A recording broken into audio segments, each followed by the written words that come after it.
Hello students, welcome to the channel of Vedant classes. मैं Keval sir और आप सभी को जय श्री कृष्ण। कैसे आप सब लोग? एकदम बढ़िया। तो आज मैं आपके लिए यहाँ पे लेके आया हूँ लेक्चर नंबर 3, जो क्लास 12 फिजिक्स का हमने सीरीज स्टार्ट किया है। तो जो चैप्टर 1 है इलेक्ट्रिक चार्जेस एंड फील्ड्स, तो उसका जो आज लेक्चर होने वाला है, तो इस लेक्चर में एक बेसिक सा टॉपिक है वो हम डिस्कस करने वाले हैं, जिसका नाम है कि परमिटिविटी एंड रिलेटिव परमिटिविटी। तो वो चीज़ क्या होती है एक्चुअली, वो समझना बहुत ज़रूरी होता है। ठीक है, तो चलिए कॉपी और पेन निकालो, मेरे साथ नोट्स बनाना स्टार्ट कर दो। हेडिंग लगाओ,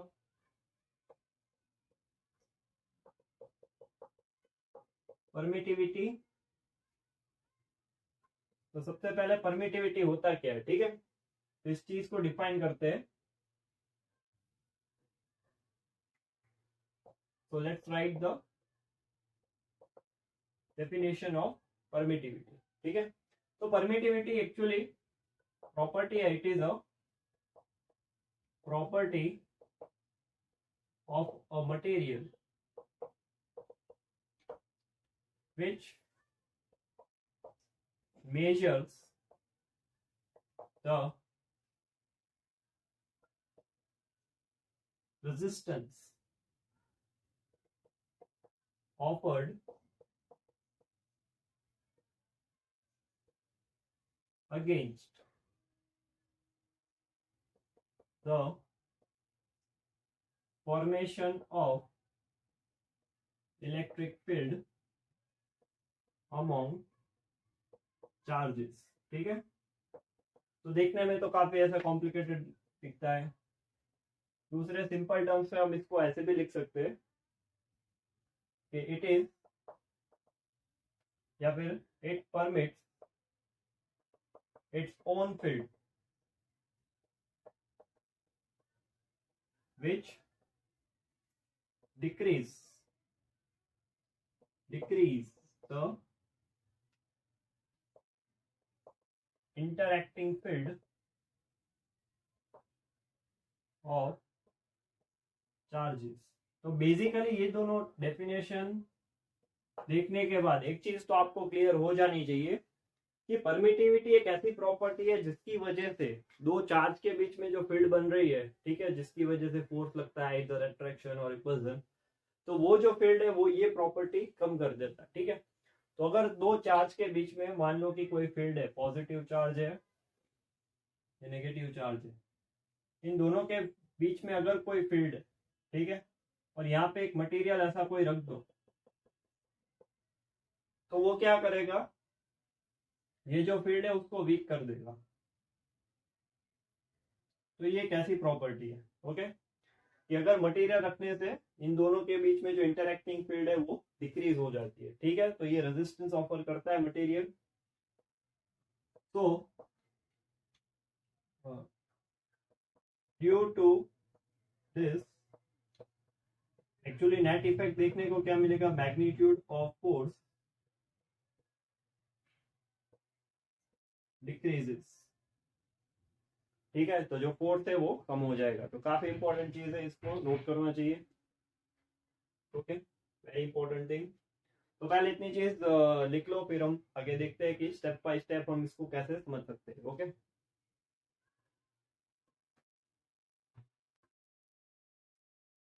चलिए तो आगे नेक्स्ट पॉइंट लिखते हैं, बाय कूलम्स लॉ। तो कूलम्स लॉ में हमने फॉर्मूला क्या पढ़ा था, F इज इक्वल टू के Q1 Q2 upon r square. तो के यहाँ पे कांस्टेंट है, प्रोपोर्शनैलिटी कांस्टेंट। ठीक है, तो के को हम क्या लिखते हैं, 1 अपॉन 4 पाई एप्सिलॉन नॉट। बढ़िया, तो इसको ऐसे लिख सकते हैं, 1 upon 4 pi epsilon not Q1 Q2 by are square. तो यहाँ पे देखो कि एप्सिलॉन नॉट अगर मीडियम बदल देंगे हम तो फोर्स डिक्रीज हो जाएगा। ठीक है, क्योंकि ये सबसे कम वैल्यू है फॉर एयर और वैक्यूम। तो यहाँ पे ये वैल्यू बढ़ेगी तो फोर्स डिक्रीज होगा। तो इसलिए ये इनवर्सली प्रोपोर्शनल है। इफ यू थिंक, अगर कोई पूछे why it is inversely proportional, तो उसको आगे का डेफिनेशन बताना होगा। बढ़िया, वेरी इंपॉर्टेंट कंसेप्ट कि वाई ये इनवर्सली प्रोपोर्शनल है, क्यों ऐसा नहीं लिखा हमने, why we are not writing like this. ठीक है, कांस्टेंट था तो ये भी लिख सकते थे, but no, technical it is not correct. ठीक है,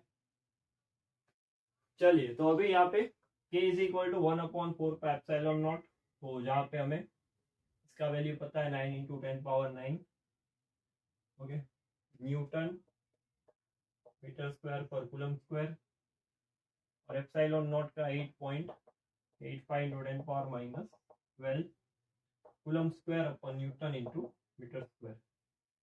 तो इसमें से इसका डायमेंशनल फॉर्मूला भी निकल सकता है जो पूछा जाएगा, dimensional formula of epsilon naught. ठीक है, यहाँ से निकाल लो coulomb square upon newton into metre square से, तो कूलम यानी A2T2, ओके, न्यूटन यानी M1 L1 T-2 और मीटर स्क्वायर यानी L2। ठीक है, ये होगा M-1 L-3 T4 A2। तो ये हो गया dimensional formula of permittivity. Epsilon nought का डायमेंशनल फॉर्मूला है, तो काफी इंपॉर्टेंट है, वेरी इंपॉर्टेंट। नीट में डायरेक्ट क्वेश्चंस आते हैं, तो इस तरह के क्वेश्चंस आ सकते हैं नीट में। ठीक है, तो वेरी इंपॉर्टेंट डायमेंशनल फॉर्मूला। तो आई होप इतना क्लियर है। तो पहले ये चीज नोट कर लो, फिर इसके बाद हम रिलेटिव परमिटिविटी और डाइलेक्ट्रिक कांस्टेंट दोनों एक ही चीज है, तो वो आगे नोट करते हैं। चलिए, तो नेक्स्ट टॉपिक है रिलेटिव परमिटिविटी, ओके, जिसको हम एप्सिलॉन आर भी बोलते हैं, या फिर डाइलेक्ट्रिक कांस्टेंट। ठीक है, चलिए तो अभी इसको डिफाइन करते हैं पहले। तो it is a ratio of absolute permittivity of vacuum to the, vacuum यहाँ पे नहीं आएगा, यहाँ पे आएगा मीडियम। ठीक है, मीडियम का चाहिए। It is ratio of absolute permittivity of medium to the absolute permittivity of free space, जो हम बोलते हैं वैक्यूम। ठीक है, तो बेसिकली अगर लिखे तो we can write epsilon r is equal to dielectric constant, तो वो होगा medium upon epsilon nought. Simple है, तो दिस इज इट्स डेफिनेशन। वो एक रेशियो है। ठीक है, रिलेटिव परमिटिविटी, रिलेटिव है, रेशियो है। अभी इसका एनालिसिस निकालो। तो in air if we consider, और यू कैन से वैक्यूम, और you can say free space, तो फोर्स हम क्या लिखेंगे, let's say F nought is equal to 1/4 pi epsilon not Q1 Q2 by are square, जो दो चार्जेस के बीच में होगा। वही दो चार्जेस को अगर मीडियम में रख दो, तो in medium having permittivity itself, let's say epsilon m, तो उसमें फोर्स क्या आएगा, 1/4 pi epsilon not Q1 Q2 by are square. तो भी यहाँ जो एप्सिलॉन नॉट है वहां पे हम लिखेंगे एप्सिलॉन m, क्योंकि वो मीडियम का आगे। ठीक है, तो अभी फर्स्ट और ये सेकेंड, इसका रेशियो निकाल लो बाय 1 and 2, तो Fm अपॉन Fo। ठीक है, Fm बाई F नॉट, तो वो क्या आएगा, 1/4 epsilon not Q1 Q2 by are square, और एप्सिलॉन m ये होगा 1/4 pi epsilon not Q1 Q2 by, तो ये सब कैंसिल हो जाएगा, पूरा 4 पाई कैंसिल हो जाएगा, F M upon F nought, तो वो होगा epsilon nought upon epsilon M. Okay, तो इसको अगर रीअरेंज करो टर्म्स को, तो epsilon M by epsilon nought, तो वो होगा F nought by F M. ये जो वैल्यू है वो है डाइलेक्ट्रिक कांस्टेंट के। ठीक है, ये के अलग है, कैपिटल में लिखते हैं ये 1/4 एप्सिलॉन नॉट भी हम स्मॉल के लिखते हैं, ये कैपिटल है। बढ़िया। तो F nought by F M वो हो गया डाइलेक्ट्रिक कांस्टेंट के। तो एफ एम क्या होगा, नॉट बाय के। तो force decrease by the factor of के। ठीक है, so force in medium will decrease by the factor of k। ठीक है, तो यहाँ पे आपके लिए ये प्रूफ आ गया। ठीक है, जो लाइन मैंने पहले लिखी थी, ठीक है, कि फोर्स परमिटिविटी जो मीडियम है वो अगर बीच में आए तो उसकी वजह से force magnitude of force decrease होता है। यहाँ पे हमने उसको प्रूव कर दिया। ठीक है, तो काफी इजी है प्रूव करना इसको। तो बेसिकली एयर में जो फोर्स है वैक्यूम में है वो मीडियम से तो ज्यादा ही होगा, यानी कि मैक्सिमम होगा। बढ़िया। तो आई होप कि ये रिलेटिव परमिटिविटी या डाइलेक्ट्रिक कांस्टेंट ये एकदम क्लियर है। ठीक है, तो पहले इस चीज को अच्छे से नोट करो, कॉपी में लिखो ये चीज, और फिर इसके बाद हम ये टॉपिक के कुछ सवाल लिखते हैं।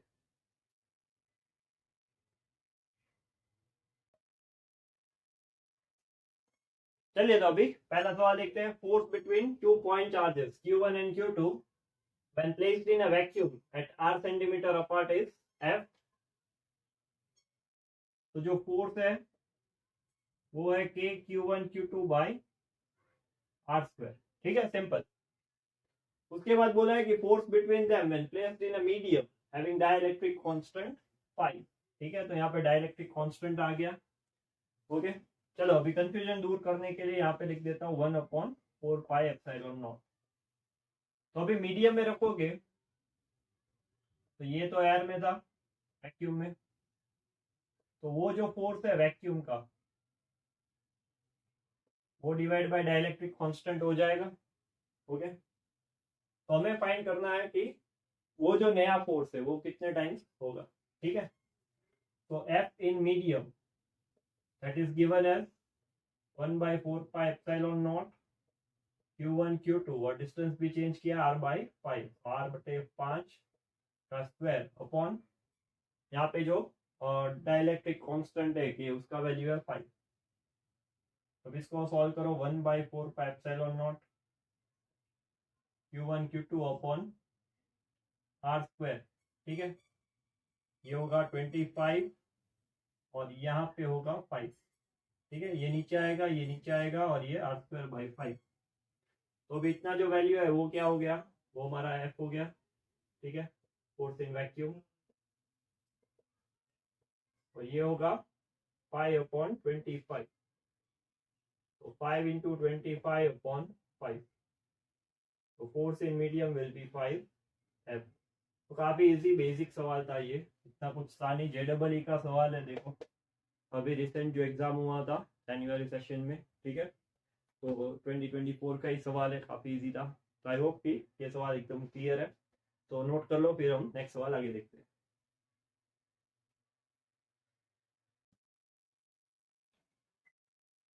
चलिए, तो अभी नेक्स्ट सवाल देखते हैं, क्वेश्चन 2, जो JEE 2024 में आया था।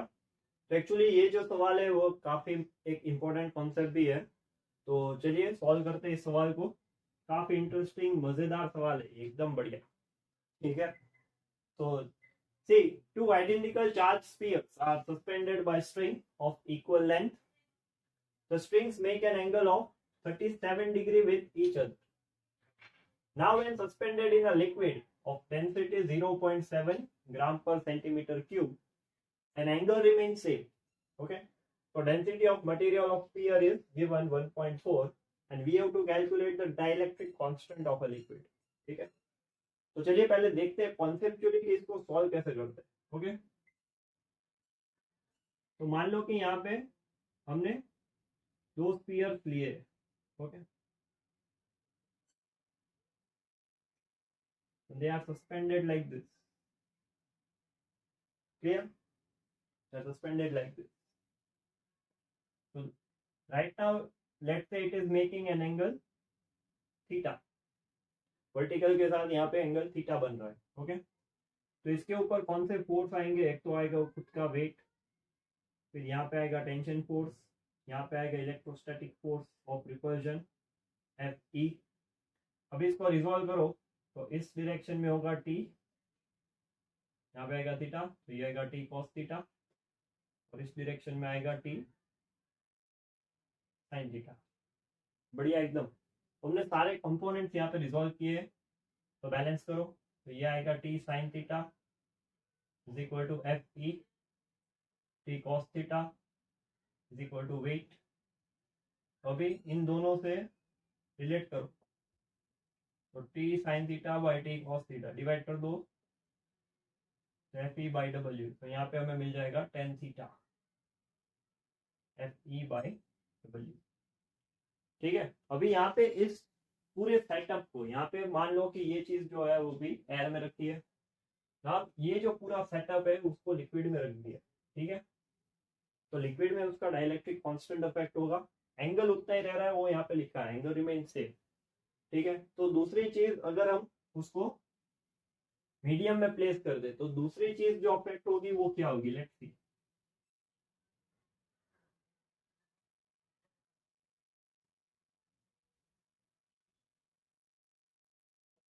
चलिए यहाँ पे बना दिया थीटा, तो दूसरी चीज जो अफेक्ट होगी वो उसका वेट होगा, ओके।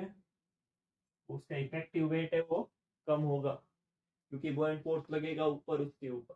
तो अगर बुओयंट फोर्स लग रहा है यहाँ पे तो इफेक्टिव वेट कंसीडर करना पड़ेगा। तो ये चीज इस क्वेश्चन में ध्यान रखनी थी, ठीक है। चलिए अभी आगे सॉल्व करते हैं। रिपल्जन वही होगा टी कॉस थीटा और टी साइन थीटा। यहाँ पे जो नेट फोर्स इलेक्ट्रिक फोर्स है वो भी अफेक्ट होगा, वो डाइलेक्ट्रिक कांस्टेंट डिवाइड हो जाएगा, ठीक है, उसको जो एयर में लग रहा था। तो ये फोर्स है वो है यहाँ पे एफ डैश लिख देते हैं, ठीक है। तो अभी हम बैलेंस करें इसको, तो ये आएगा टी साइन थीटा, वो एफ डैश हो गया, अपॉन लिख देता हूँ डायरेक्ट टी कॉस थीटा, तो वो हो गया इफेक्टिव वेट। टी कैंसिल कर दो तो ये होगा tan theta is equal to F dash by effective weight. तो यहाँ पे एंगल सेम है, तो थीटा और थीटा सेम होगा, तो ये दोनों इक्वेशन हम कंपेयर कर सकते हैं बढ़िया से। तो F E by W that is equal to F dash upon effective weight. तो F E upon W that is equal to M G F dash, तो एफ डैश यहाँ पे होगा F E upon K, dielectric constant जो हमें calculate करना है actually, ठीक है। तो बहुत ध्यान से आराम से सॉल्व करना है। इफेक्टिव वेट यहाँ पे हम लेंगे, ठीक है, इफेक्टिव वेट होगा एम डैश जी, ठीक है। ठीक, यहाँ पे जो हमें इफेक्टिव वेट कंसीडर करना है वो क्या होगा, M G minus M dash G, या फिर ऐसा लिख दो कि weight of object minus weight of fluid displaced, ठीक है। तो ये हो गया हमारा बुओयंट फोर्स, बढ़िया। यहाँ पे तो ऑब्जेक्ट ही है, तो अभी वेट, तो W is equal to M G. तो मास क्या होता है, डेंसिटी इंटू वॉल्यूम, ठीक है, मास होता है डेंसिटी इंटू वॉल्यूम। तो डेंसिटी वॉल्यूम और ग्रेविटी, तो ये हो गया डब्ल्यू। तो यहाँ पे रख दो, यहाँ पे के रह गया के। तो एफ ई अपॉन ऑब्जेक्ट का वेट होगा density of object volume into G, ये होगा F E density of object volume G density of fluid displace. तो लिक्विड की जो डेंसिटी है वो लगाओ, तो लिक्विड वॉल्यूम उतना ही रहेगा जितना वॉल्यूम ऑब्जेक्ट का, that is according to Archimedes principle, ठीक है। तो यहाँ पे लिख दो के, तो देखो रो वीजी वीजी वीजी ये सब कैंसिल होगा, एफ भी कैंसिल होगा, फाइनल बचेगा one upon rho V minus rho L into K. तो यहाँ से हम यहाँ लिख देते हैं कि इस न्यूमेरिकल को सॉल्व करने के लिए जो फॉर्मूला निकल के आ रहा है वो फॉर्मूला होगा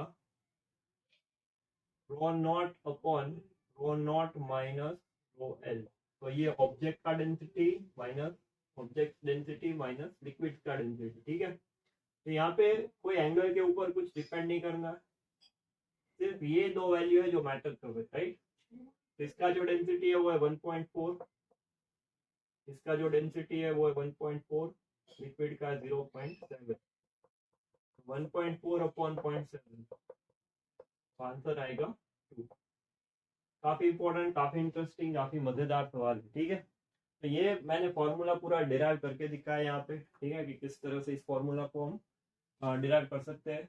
तो ये एक शॉर्टकट फॉर्मूला बन गया, आप अपने नोटबुक में जरूर लिखिएगा ये ट्रिक, ठीक है, वेरी इंपॉर्टेंट। देखो जेडबल में इस साल आया था, ये काफी फेमस क्वेश्चन भी है वैसे, ठीक है, बहुत सारे बुक्स में आपको देखने को भी मिलेगा ये। आई होप कि ये वाला बढ़िया सा सवाल आपको एकदम क्लियर है, पूरा डेरिवेशन है, कॉन्सेप्ट है, अपने नोटबुक में लिखो, फिर नेक्स्ट सवाल हम आगे देखते हैं।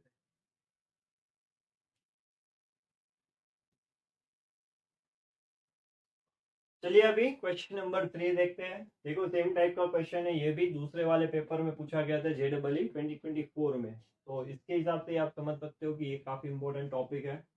See, two identical charge spheres are suspended by string of equal length. String make an angle theta with each other. Now when suspended in water, तो पहले वाला क्वेश्चन में लिक्विड दिया था कोई भी, यहाँ पे वाटर लिखा है, angle remains the same, density of material of sphere is 1.5 gram per centimetre cube, और ये दे रखा है take density of water to be 1 gram per centimetre cube, ठीक है। डाइलेक्ट्रिक कांस्टेंट फाइंड करना है, ये वाला सवाल होमवर्क में, ठीक है। कमेंट में इसका आंसर बताओ, ओके। तो खुद से सॉल्व करो, कमेंट सेक्शन में इसका आंसर बताओ, ठीक है। मैं क्वेश्चन 4 आगे लेके आता हूँ आपके लिए।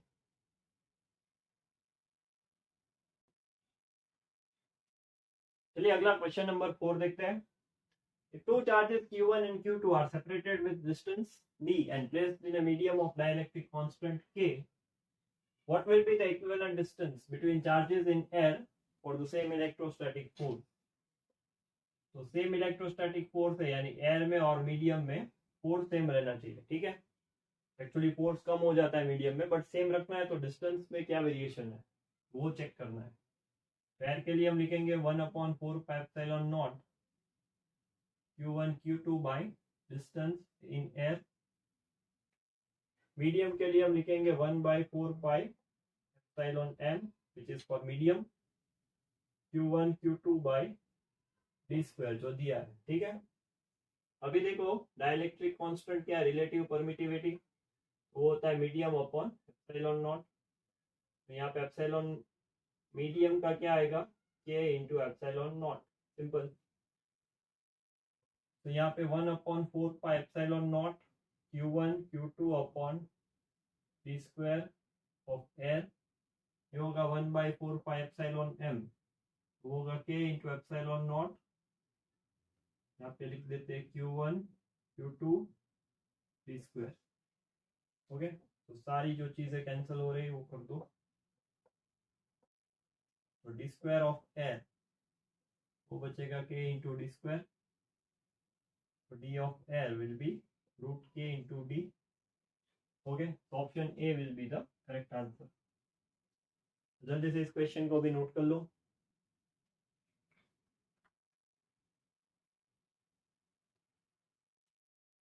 चलिए नोट, बढ़िया। तो आज के इस लेक्चर में हमने परमिटिविटी और रिलेटिव परमिटिविटी, जो डाइलेक्ट्रिक कांस्टेंट है, तो काफी इंपॉर्टेंट कॉन्सेप्ट है, अभी आपको पता चल गया होगा, क्योंकि हमने जो सारे क्वेश्चंस किए वो जी मेंस के ही थे, ठीक है। तो इस तरह से सवाल बनते हैं इस टॉपिक में से, काफी छोटा सा टॉपिक है, कॉन्सेप्चुअल टॉपिक है, बट सवाल बनते हैं इसमें से काफी इंपॉर्टेंट, ठीक है। तो वो टॉपिक हमने यहाँ पे क्लियर कर लिया। तो इसी तरह पढ़ाई करते रहो, आगे बढ़ते रहो। All the best.